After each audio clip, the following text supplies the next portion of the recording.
Bonsoir. Merci de m'avoir invité et c'est un plaisir de parler devant vous. Quelques mots pour me présenter en complément. Je ne suis pas vraiment un fiscaliste, moi. Je suis un fils d'ouvrier. J'ai été ouvrier moi-même. Mon père était menuisier chaudronnier. Ma mère était aide-soignante.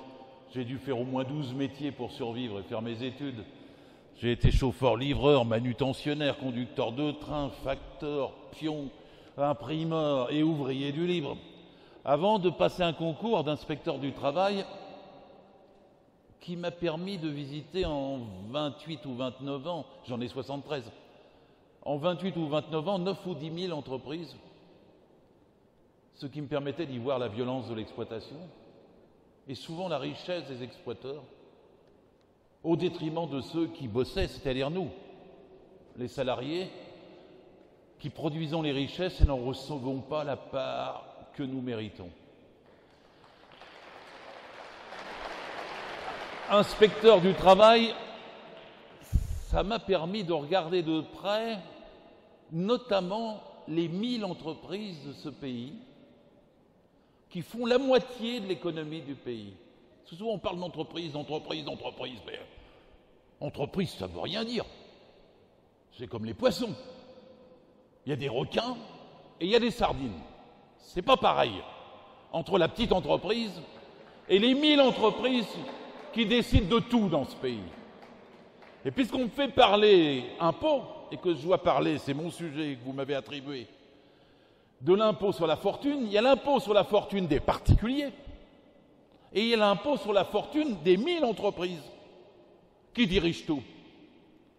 Et permettez-moi de vous dire que les 1000 entreprises qui dirigent tout, c'est 10, 100, 1000 fois le problème des particuliers. Parce que c'est elles qui décident de ce que, du prix pour le boulanger, du prix de sa farine ou du prix de son pétrin. Souvent, le boulanger se dit « mais moi, mon apprenti coûte trop cher ». C'est pas l'apprenti, c'est le gros. C'est celui qui vend la farine et c'est celui qui fait la métallurgie. Et tout petit salarié dépend des gros.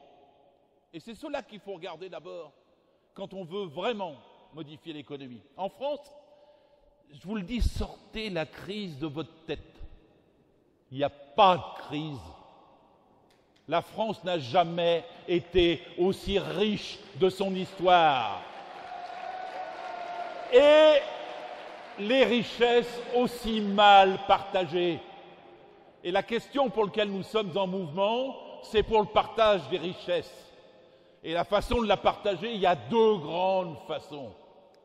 Augmenter les salaires, baisser les dividendes, et avoir un impôt progressif qui fasse que ceux d'en haut payent plus et que ceux d'en bas payent moins.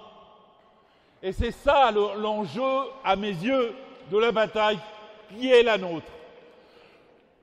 Non seulement la France est riche, mais étudions, un peu plus bas, mais étudions, il y a 600 milliards d'euros d'avoirs français dans les paradis fiscaux. 2 fois le budget de la France, pratiquement. Il y a les multinationales, elles sont 58, c'est le scandale qui a été appelé LuxLeaks. Elles ont blanchi chaque année à peu près 100 milliards au Luxembourg. Le gars, Antoine Deltour, qui a révélé ça, il a été poursuivi et condamné, mais finalement, on lui rend justice, comme à Denis Robert, un autre qui avant lui avait dénoncé cela. Il y a des scandales qui éclatent tout le temps. Vous avez entendu, c'est des noms Offshore Leaks, la Suisse Leaks, Panama Papers. Mais Offshore Leaks, Swiss Leaks, Panama Papers, c'est la même chose. Ce sont des dizaines et des centaines de milliards qui échappent au contrôle de la République alors qu'ils dépendent soit des multinationales, soit pour certains cas, d'impôts privés non réglés, détournés et blanchis. Vous avez 78 milliardaires en France. En tant qu'individus, ils détournent, ils blanchissent énormément. Mais ils le font aussi parce qu'ils sont chefs d'entreprise et que les multinationales qu'ils ont à leurs ordres leur permettent de le faire. Si on dit 100 milliards d'optimisation fiscale au Luxembourg pour 58 multinationales, ça permet de réfléchir. Parce que qu'est-ce que c'est le budget de l'État en France? 413 milliards. Vous récupérez les 100 milliards des 58 multinationales, vous voyez ce qu'on peut faire en hôpitaux, en écoles, comment on peut reconstruire des routes et comment nos communes, nos associations, l'ensemble de notre vie peut être transformé. Les 500 premières familles, dans le temps on disait les 100, bon maintenant elles sont plus nombreuses à être riches, mais les 500 premières familles ont 460 milliards à elles toutes seules. 2 milliardaires, on peut les nommer, Arnaud et Bettencourt, si vous avez vu le film Merci Patron. 2 milliardaires ont plus que 20 millions de Français. La fraude fiscale, on a l'habitude de dire, vous entendez ce chiffre dans tous les journaux, que ce serait 80 milliards.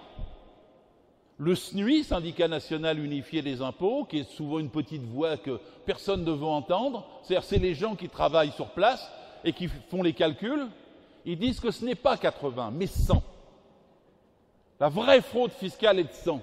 Alors on nous dit, ah oui, mais on ne peut pas l'avoir. Ils sont partis. Ben, ils sont partis. Mais on peut les retrouver où on veut.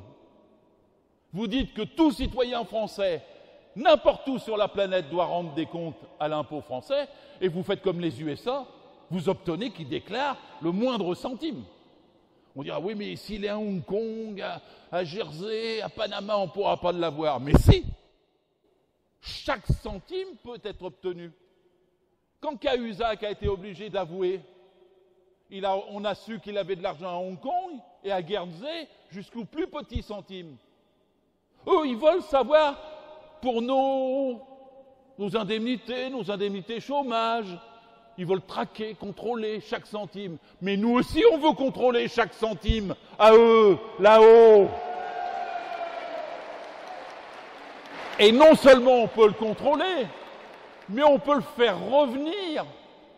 Parce que les banques, elles sont intéressées à avoir la plus grande marge.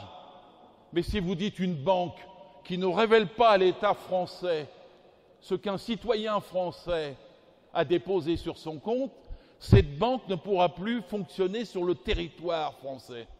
C'est ce que les USA ont fait avec les banques. Et permettez-moi de vous dire que les banques suisses aux USA, elles déclarent tout ce que les Américains ont en Suisse parce qu'elles ont peur de ne pas travailler aux États-Unis.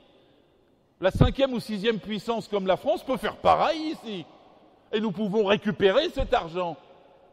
Je suis en train d'énumérer 100, plus 600, plus 450. Mais ce sont des sommes qui sont 3 fois, 4 fois, 5 fois notre budget de l'État. Ces sommes-là, nous pouvons les ravoir. Il faut une volonté politique qu'il n'y a pas à Bercy, qu'il n'y a pas chez Macron, qu'il n'y a pas dans les dirigeants d'aujourd'hui. Parce que c'est eux qui ont cet argent. Ils ne veulent pas qu'on le sache, ils ne veulent pas qu'on se batte et ils ne veulent pas qu'on l'obtienne. Et donc, la vérité, c'est que cet argent-là, il vient d'où? De notre travail. Parce qu'on dit, comment l'ont-ils lu? Avec le travail, on peut vivre. Mais pour être riche, c'est pas avec le travail. C'est en exploitant le travail des autres. C'est la seule chose qui enrichit. Donc, s'ils sont riches, c'est avec notre argent, c'est avec ce que nous avons fait. Ils ont pris des marges trop importantes. Et pour corriger ces marges, qu'est-ce qu'il faut faire? Un impôt progressif, direct. Vous savez, sous Balladur, il y a très longtemps pour les anciens, 93, 14, il y avait 13 tranches d'impôts. Aujourd'hui, il n'y a plus que 4 tranches d'impôts. Moi, je suggère d'en avoir 20. De façon à ce que ça soit fin, mais que la progressivité de l'impôt permette de cogner jusqu'au plus élevé. Et je propose qu'il y ait un salaire maxima. Ce n'est pas une invention. Ça existait aux États-Unis sous Roosevelt avant la Deuxième Guerre mondiale. Et un salaire maxima à 20 SMIC. Au-delà de 20 SMIC, on prend tout, c'est déjà beaucoup, c'est énorme 20 SMIC. Mais si déjà vous faites ça, Carlos Ghosn, il n'aura pas 600 SMIC par an, lui qui en plus veut frauder au Japon, à Amsterdam, à Rio et à Beyrouth pour en avoir plus. Et Carlos Ghosn, ce n'est jamais que de l'argent qu'il a pris sur les ouvriers de Renault. Parce qu'un employeur sans les ouvriers, qu'est-ce qu'il est? Rien. 0 plus 0, la tête à Toto. Et donc c'est le travail et la répartition entre le travail et ceux qui l'exploitent qui est en cause. La progressivité de l'impôt en 20 tranches, c'est ça la naissance de l'impôt sur la fortune pour lequel vous m'avez invité à parler. L'impôt sur la fortune, c'est dire à ceux qui ont tant et tant, Bernard Arnault et les autres, vous devez rendre. C'est notre boulot qui vous a permis d'avoir votre argent. Et les répartitions ont été inégales jusqu'à présent. Nous voulons réobtenir sur nos salaires, parce que nos salaires, c'est notre travail. Nous voulons obtenir de quoi vivre décemment. Nous ne voulons pas être réduits à l'état de mendiant d'une aide à l'autre. Notre salaire, c'est notre dignité. Notre salaire, c'est notre effort. Notre salaire, c'est notre travail. Notre salaire, c'est ce que nous voulons à la hauteur des efforts que nous produisons. Et vous, vous devez encaisser moins, avoir moins de marge, parce qu'il n'y a pas de fatalité à ce qu'il y ait de telles inégalités entre le haut et le bas. Et là, quand on a ça, on touche à l'impôt sur la fortune. Mais pourquoi Macron ne veut-il pas? Macron a été élu avec 16 millions d'euros pour sa campagne électorale. Sur 16 millions, il y a 8 millions qui ont été donnés par 1000 donateurs. Il refuse de donner les noms des donateurs. Mais pourquoi? Parce que c'est ceux auxquels il supprime l'impôt sur la fortune. Ils sont malins, ces donateurs. Ils vous disent très clairement qu'ils soutiennent Macron, mais après Macron leur enlève l'impôt qui fait qu'ils gagnent beaucoup plus que ce qu'ils ont donné en aidant à sa campagne. Et après Macron, il dépend du mandat qu'il a auprès d'eux. Il est parfaitement à leur solde. Et c'est pour ça qu'il ne veut pas retirer l'ISF. Mais s'il remettait l'ISF, Thomas Piketty, je m'abrite derrière une autorité, dit qu'aujourd'hui ce serait 10 milliards. En plus de tout ce que j'ai évoqué auparavant. Oui, la France est riche. Oui, il faut répartir les richesses. Oui, c'est possible. Oui, ça passe par notre salaire. Oui, ça passe par un impôt progressif. Et oui, ça passe par une baisse de la TVA. Mais ça n'est qu'une partie des choses dans l'ensemble du dispositif qui permettrait de vivre mieux.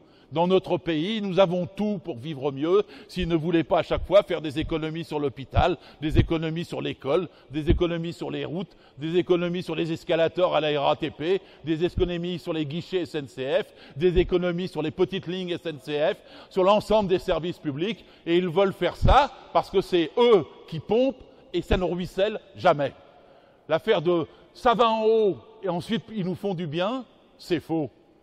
Quand c'est en haut, ils veulent toujours plus en haut. Et c'est à nous d'avoir le rapport de force pour leur dire c'est fini et revenez à notre protection sociale, revenez à nos salaires, revenez à ce dont nous avons besoin. La deuxième chose, je sais que mon temps maintenant est limité, je vous ai parlé de l'impôt progressif, je voudrais vous parler des 3 budgets en France. Ne croyez pas qu'il y a un budget. Ils vous mentent tous les matins. Ils vous disent qu'il y a 56% de prélèvement obligatoire. C'est faux. Parce qu'il y a un budget qui s'appelle la protection sociale. Un budget qui est celui des collectivités territoriales. Et un budget qui est celui de l'État. Et celui de la protection sociale, il est plus élevé. 498 milliards. Mais ce n'est pas un impôt. C'est une cotisation sociale. Tous les matins, on vous dit les charges sociales. N'écoutez pas ça. Vous, dans CELSAT, vous le savez qu'il n'y a pas de charges sociales. Ni dans le Code du travail, ni dans le Code de la sécurité sociale. Ce sont des cotisations sociales. C'est-à-dire une part du salaire mise dans un pot commun, mutualisée entre nous et redistribuée selon les besoins. Quand nous sommes en maladie, quand nous sommes au chômage, quand nous sommes en accident du travail, quand nous sommes en charge de familles nombreuses et quand nous sommes en retraite. Ce n'est pas des charges, c'est un bonheur. C'est ce qu'il y a de plus beau en France, le salaire mutualisé. C'est ce qu'il y a de plus beau, la sécurité sociale. C'est ce qu'il y a de plus beau d'avoir ensemble une part de notre salaire. Mais vous avez bien compris que Macron veut supprimer ça. Ça fait 75 ans que ça existait. Mais lui veut supprimer les cotisations sociales et il veut que ce soit l'impôt qui le remplace. Des gens se diront, mais c'est peut-être pareil. Non. Parce que les cotisations sociales, elles sont préaffectées à nos besoins sociaux. Elles ne doivent pas théoriquement servir à autre chose. Or, elles servent à autre chose. Si vous les mettez dans l'impôt, vous pourrez très bien bâtir, je ne sais pas moi, 2 sous-marins nucléaires à la place de 20 hôpitaux. Et l'argent sera, s'il passe par l'impôt, et plus par votre travail, ni plus par l'employeur, l'argent vous échappera à votre protection sociale. La protection sociale, c'est ce qui est beau. Les cotisations sociales, c'est ce qu'on doit défendre. Sans cotisation sociale, il n'y a pas de sécurité sociale. Mais ça n'est pas un impôt. Ce qui est un impôt, c'est ce qui va à l'État. Et l'État, là, il fait quoi? Le reste. Mais dont l'armée, dont toute une série de choses qui ne sont pas forcément nécessaires à tout le monde. Mais pour que ça soit utile, il faut quand même qu'il y ait un impôt. Le problème, c'est que là, l'impôt, il a baissé. En 25 ans, ils ont baissé les recettes de l'État.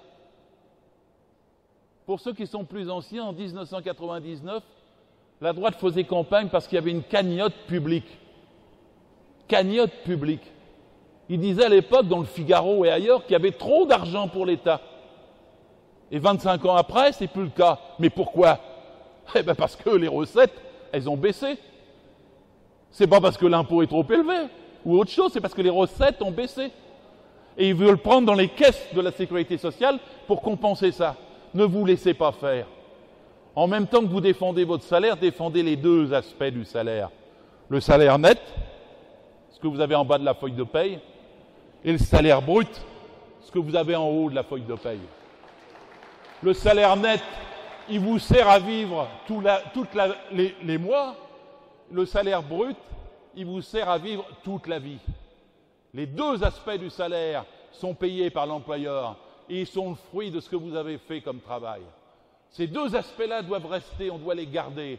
Augmenter les salaires, augmenter les retraites, augmenter les minima sociaux, redistribuer les richesses, faites que l'impôt soit progressif. C'est au cœur du mouvement que vous avez et c'est là-dessus qu'il faudrait évidemment se concentrer en termes de plateforme pour gagner. Merci de votre attention.